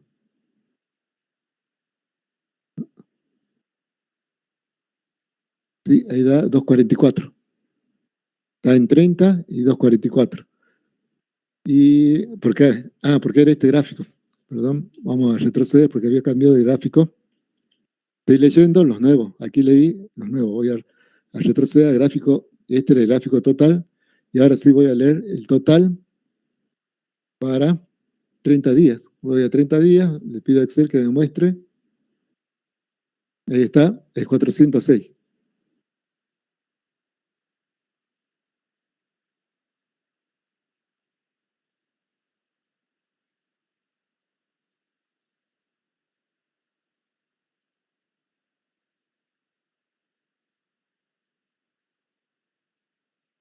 Seguimos con los pasos de la simulación. Ahora yo resolví el modelo hice una solución numérica. Hicimos cálculos, el modelo me da números. Pero este problema tiene una solución analítica. Si ustedes recuerdan análisis matemático o en álgebra que ven la serie geométrica. Bueno, la serie geométrica es esta fórmula. Aquí está la sumatoria que la daba su compañero. La serie geométrica de n términos con razón r tiene esta fórmula, me permite calcular el total de la suma para n términos, para n periodos. Si la razón es constante y es la razón r. Y justamente este problema está representado, el total se puede calcular con una serie geométrica. Vemos el modelo, este total que está aquí abajo, es lo que me permite calcular la serie geométrica. Entonces, tiene solución analítica. No siempre es posible conseguir una solución analítica, pero en este caso podemos hacerlo y conocemos ya todos los valores de A, R y N, así que podemos hacer el cálculo. N vale 6 y aquí el X30, la cantidad de contagiados en el día 30 corresponde a la suma de 6 periodos, al S6. Entonces hago el cálculo usando la fórmula y me da que 406. Bien, en este caso nuestro modelo no necesitaba Excel. Si me acordaba de matemática, decía, bueno, es una serie geométrica, simplemente escribo esta fórmula, la uso y calculo ya cuántos contagiados voy a tener en 30 días. Entonces, y ahí se quedaba. Si ese era mi problema, ahí se quedaba, no necesitaba hacer el modelo, utilizar Excel. Bueno, nosotros lo vamos a usar Excel y en la práctica se usa la solución numérica porque la solución numérica tiene una ventaja. ahora pude conseguir la solución analítica. Pero la ventaja de la solución numérica es que después puedo seguir agregándole cosas, haciéndola más complejo para que represente mejor a la realidad. Cosa que a medida que yo le agrego cosas a mi modelo, ya se hace más complejo y no voy a poder obtener la solución analítica. Así que mi único camino va a ser la solución numérica, que la voy a hacer con Excel, que es la que ya comencé a hacerla. Entonces, aquí tenemos una solución analítica, me sirve para controlar lo que estoy haciendo en Excel, pero voy a seguir con Excel. Entonces, ya hicimos Excel, la etapa que seguía en la simulación es la verificación, era hacer que el modelo corra. Esto yo solo hice cuando hice la tabla de multiplicar, cuando me dio el error por no usar referencias absolutas. Esa era la etapa de verificación. Ya el modelo corre, así que ya pasé esta etapa de verificación. Vamos a la siguiente etapa, que es la validación, donde tengo que comparar los resultados que da el modelo con la realidad o con otra cosa, para ver si está bien implementado el modelo en la computadora. Entonces, por ejemplo, puedo comparar, puedo ver que mi modelo en Excel predice en forma adecuada que para el primer periodo de 5 días los contagiados son 2.5, que era lo que decía la infografía y era el dato que habíamos tomado. Entonces, primero verifiquemos eso. Aquí está. Para 5 días, los contagiados son 2.5, que era lo que decía la infografía y nosotros habíamos planteado eso en nuestro modelo, así que eso concuerda con nuestro sistema. Vamos a ver otra prueba. Además, para n creciente, la cantidad de contagiados también crece. Eso también se presenta en la realidad. Vemos que aquí, que a medida que crecen los días, la cantidad de enfermos también crece. Entonces eso también concuerda con la realidad. Si aquí nuestro modelo predijera que la cantidad va disminuyendo, entonces ahí sabemos que algo está mal con nuestro modelo porque sabemos que en la realidad va creciendo. Entonces, otro punto a favor en la validación. Otro elemento es que tengo la solución analítica. Para este caso la puede considerar solución analítica y la solución analítica me está dando el mismo resultado que mi modelo numérico. Entonces, otro punto a favor de que esto está bien. Con eso, ya puedo decir que superé la validación y paso a usar mi modelo. Hago el diseño de experimento. Ahora tengo que ver qué experimento voy a hacer en mi modelo para contestar o para cumplir con el objetivo de este estudio. El objetivo del estudio era ver si lo que pronosticaba la infografía de contagio era correcto. Entonces lo que tengo que hacer es evaluar mi modelo para 30 días, que ya lo hicimos, ¿no? Sería evaluarlo para un periodo de 6. Bueno, vamos al modelo de Excel, ya lo vimos, que sí da, que para 30 días Excel reporta 406 contagiados, que concuerda con la solución analítica y también concuerda con la infografía. Así que también concuerda cuando hacemos el gráfico. Así que hemos contestado al objetivo de la simulación, y es que la infografía está correcta, respetando toda la hipótesis que hicimos en el modelo. Pero ya tengo el modelo y ahora puedo hacer más cosas con el modelo. Entonces, primero, me faltaban las etapas de simulación. Para terminar con todas las etapas, hago la interpretación, ¿no? Excel me dio el número de 406 enfermos en 30 días. Ahora yo tengo que interpretar ese número. Yo tengo que saber que partí de un dato que era promedio. Entonces, la interpretación es que no va a haber exactamente 406 enfermos al cabo de 30 días, sino que en promedio esa es la cantidad que se espera. Después, cuando entregue este resultado a las autoridades sanitarias, tengo que acompañar en la implementación de cómo se va a utilizar este resultado. Tengo que explicar a las autoridades sanitarias que esto es un resultado promedio y bajo qué condiciones se hizo la simulación. Además, también les puedo decir que el modelo se puede mejorar incorporando otras características, por ejemplo, las recuperaciones y los fallecimientos. Entonces ellos decidirán si invierten en esas mejoras. Y a lo largo de todo el proceso, como les decía, hay que documentar. Bien, y aquí terminaría el modelo. Ya tenemos el simulador, ya hicimos el estudio, pero nos hemos quedado con el modelo. Y a partir de aquí lo podemos seguir utilizando.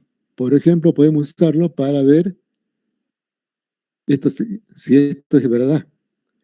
Aquí decía que si se disminuía la exposición con una cuarentena, un aislamiento social, si se disminuye la exposición del enfermo un 50%, entonces en vez de contagiar en 5 días, en vez de contagiar a 2.5, un enfermo contagia a 1.25, lo que implica que en 30 días apenas contagiaría a 15 personas.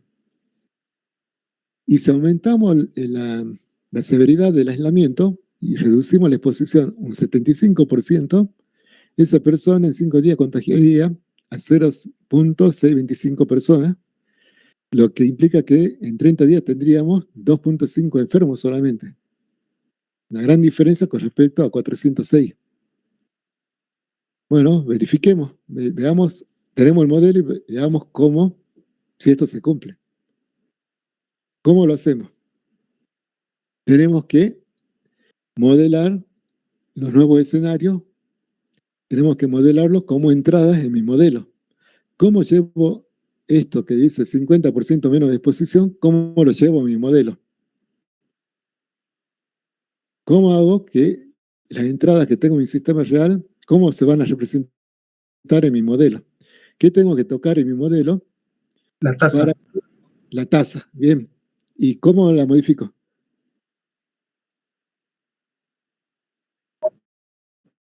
Ahí en el Sí. Excel hay que cambiar la tasa que está puesta allí. Perfecto. Ahí teníamos entonces el escenario 1, la tasa era 2.5, que era esto. El escenario 2 va a ser el 50% menos de exposición. ¿Cuánto va a valer la tasa en el escenario 2?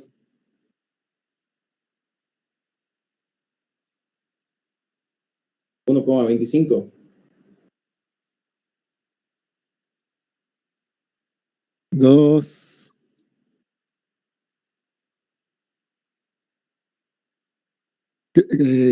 Hiciste, creo que te equivocaste en un dígito nomás. Está bien lo que dijiste, pero...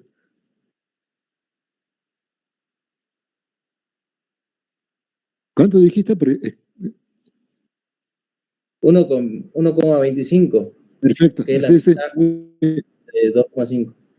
Bien, bien, bien. Es 0,5, el 50% del R1. Esa sería la tasa del escenario 2. Vamos a verlo. Entonces modifico aquí la tasa. Puedo multiplicarlo lo divido por 2, lo multiplico también puedo multiplicarlo por 50%. Pongo el porcentaje y Excel hace el cálculo. Perdón. Aquí me lo tomo como texto. Para que me haga el cálculo tengo que escribir el igual. ¿Qué fórmula? Y ahí calculó la nueva tasa de 1.25 y los casos a los 30 días se reducen a 15, que era lo que planteaba la infografía.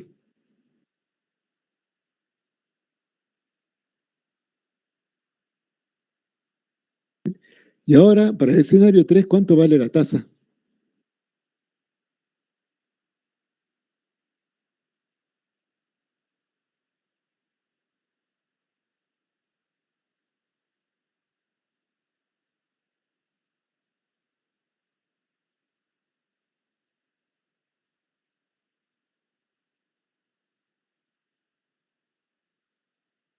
Bueno, se la planteo aquí. El 1 menos 0,75, o sea, la cuarta parte va a ser.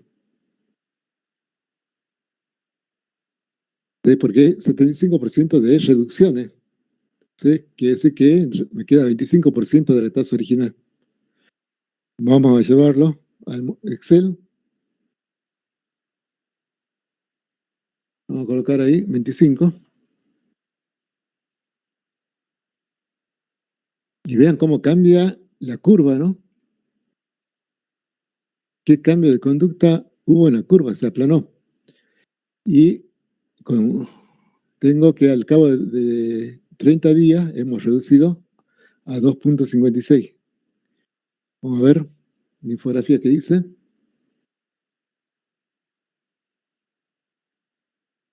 Y así era, 2.5. Bien, para terminar, bueno, ya ven aquí la potencia de la utilidad de un modelo, cómo permite predecir los efectos, para qué se usa la simulación, ¿no? Yo quiero saber si vale la pena hacer el aislamiento social, cuánto gano, y vean que se gana, ¿no? Si hubiéramos logrado un 75% de aislamiento, bajábamos de 406 enfermos a 2.5. Pero bueno, este es un modelo simple. Podemos enriquecerlo. Aquí les dejo un modelo que se usó, estudiar el coronavirus, el modelo CIR, que ya tiene en cuenta la cantidad de población sana, la cantidad de personas que se contagió, las personas que se curaron y los fallecimientos. Y va graficando cómo evolucionan esas curvas en el tiempo. Aquí tenemos la línea azul, eran las personas sanas, vamos viendo que no se habían contagiado, y vamos viendo cómo disminuyen con el tiempo, pero a medida que se van enfermando también se van curando, que es la línea gris. Y vemos las personas que se enfermaron y se curaron. También tenemos la línea amarilla, los que fallecieron. Y la naranja son los que están enfermos en cada momento. Y ahí vemos ahí el famoso pico que se quería aplanar. Bueno, les dejo ahí. Esto fue hecho en Excel. Vean la potencia de Excel para hacer un modelo de este tipo que se usó para publicaciones científicas. Se usa Excel y se puede implementar este modelo. Bueno, ahí le dejo la planilla Excel también y un video de que explica cómo se usa ese modelo. Aquí les muestro otro ejemplo de simulación y tiene también, representa para qué se usa la simulación. No solamente se lo usa para hacer cálculos y que se tomen decisiones las autoridades, sino también para comunicar. Una simulación es buena para comunicar. En el caso del coronavirus, se lo usó para comunicar la importancia del aislamiento social. Por ejemplo, en Estados Unidos, el gobierno no quería tomar restricciones sobre la movilidad y la sociedad tampoco estaba dispuesta a cumplir con el aislamiento social. Entonces, para crear conciencia social de la importancia de mantener el aislamiento, el Washington Post hizo esta simulación que la publicó y donde se ve claramente el efecto del aislamiento social. Aquí va a ser una simulación cualitativa, vemos los círculos marrones son enfermos que cada vez que tocan un círculo azul, que eran personas sanas, las contagian. Entonces, esta es una simulación con reglas. Un enfermo toca un azul y lo contagia y se transforma en enfermo. Primera regla de la simulación. Segunda regla que dice es que los enfermos, pasado el tiempo, se curan. Entonces los marrones se vuelven violetas. Los violetas son los que se curan. Bueno, con esas reglas ya puede hacer una simulación. Aquí vamos a simular qué pasa si tengo un enfermo y no fijo ninguna restricción de aislamiento. Vean qué rápido se contagia la gente y aquí vemos cómo va creciendo la cantidad de contagio. Esto saturaría, bueno, aquí se van curando, se están transformando en violetas, pero tuvimos un alto pico de contagios y muy ancho se prolongó en el tiempo. Esto satura cualquier sistema sanitario.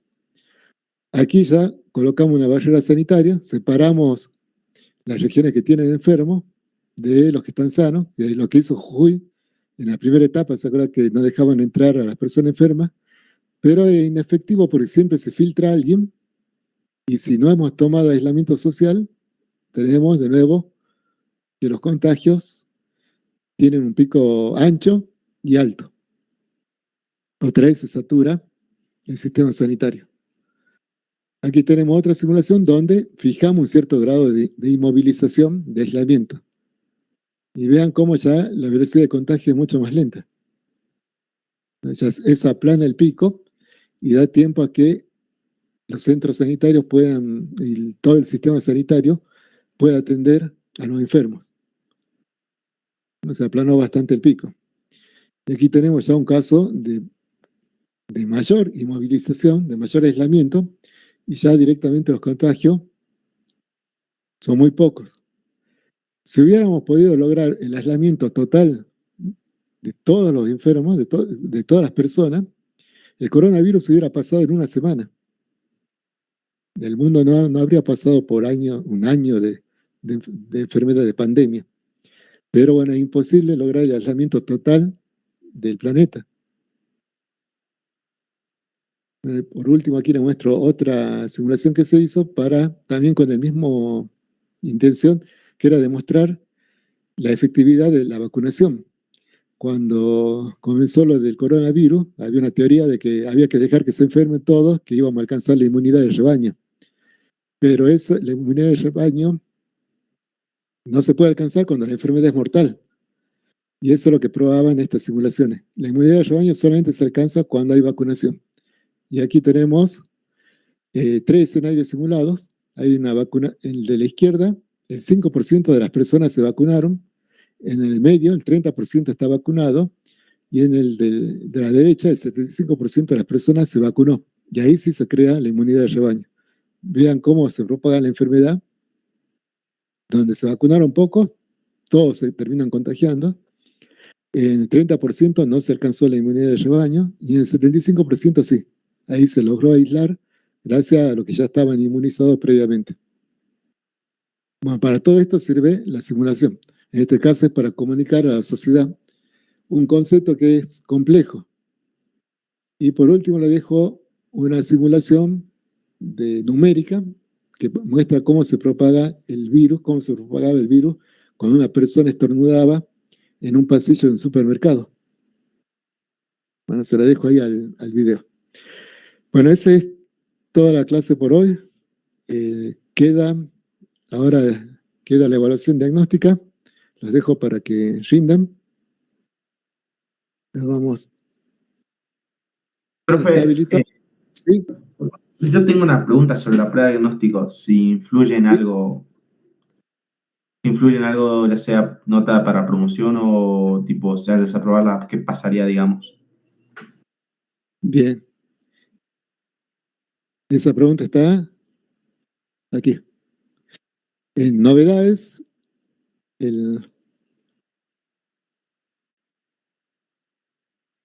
bueno, aquí estaba contestada.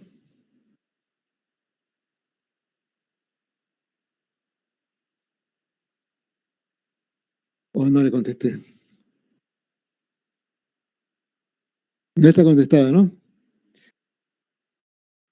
No, profe, creo que no. No, le dije en clase, creo. Es obligatorio que lo hagan, eso sí, pero no marque el ingreso a la materia. ¿No? O sea, si no hay una nota de aprobación y tampoco le afecta a la condición académica, no le va a afectar a la nota de promoción. Lo que sí le afectaría es que, no, tampoco le afecta que no lo hagan, pero es obligatorio. Entonces, hagan el cuestionario, porque tenemos que informar eso a las autoridades y tengo que informar los que no rindan. Yo voy a suponer que no van a hacer la materia porque tengo varias personas que no están entrando en el aula, tampoco entraron a la videoconferencia. Entonces tengo que ya pasar en limpio todo el listado. Así que les pido que rindan